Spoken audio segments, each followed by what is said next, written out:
May they be walls, or floors, or roofs, many things inside of Revit are made up of multiple layers and materials.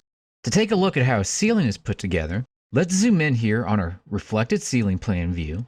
In this case, it's our reflected ceiling plan view for level 1. Click on one of the individual lines that makes up the ceiling tile.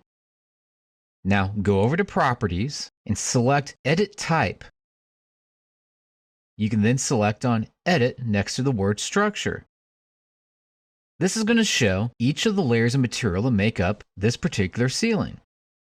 The structure is 1 5/8 inches thick, and the finished material is an acoustical ceiling material that's 5/8 of an inch thick. If we change the thicknesses here, it would change the actual thicknesses of how the ceiling is modeled. We can find the total thickness up here as it adds these dimensions together. Now I'm going to select on OK and OK to get out of this particular dialog box. And instead, I'm going to move my cursor over and I'm going to hit the Tab key right here and continue to click on Tab until I can select this individual ceiling that's here inside of our restroom area. Now, once it's highlighted, it has the blue line going around it. Click the Highlight It and select on Edit Type. Come up to Edit next to Structure, and we can see 3 5/8 inch metal stud layer for the structure and gypsum wallboard of 5/8 inch thickness, as well as the total thickness showing up here. If we wanted to add an extra layer of material, we could click the Insert button. If we wanted to delete a layer of material, we could highlight it. And I'm not going to actually click it, but we could hit the Delete button to get rid of the extra layer of material. If we want to put it in a different order, we could click either up or down to move it up or down on the list. In this case, the gypsum wallboard doesn't have an actual material finish showing up for it. It's showing up in gray, but it doesn't have little dots indicating that this is a gypboard ceiling. And I'd like to give that to it.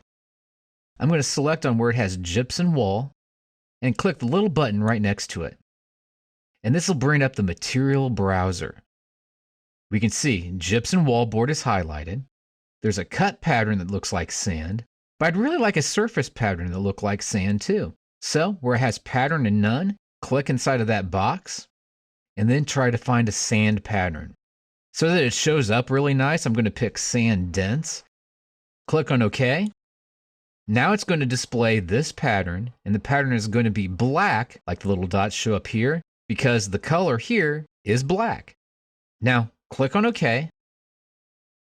Click on OK again, and OK. It's a little hard to see, but we can start to see those speckles showing up there on the ceiling. And if we move down to the bottom and choose Hidden Line, we can see little gray or black speckles all throughout these locations where we have a gypboard ceiling in place. So to modify the materials that might be associated with our ceilings, simply either select on the ceiling or activate the ceiling command, come into Edit Type. I'm going to pick on Edit Structure, and from here you can add, subtract materials, as well as change their thicknesses. Also, you can adjust what it is they actually do, so you could tell it your structural or your finished material, all through the Edit Assembly dialog box.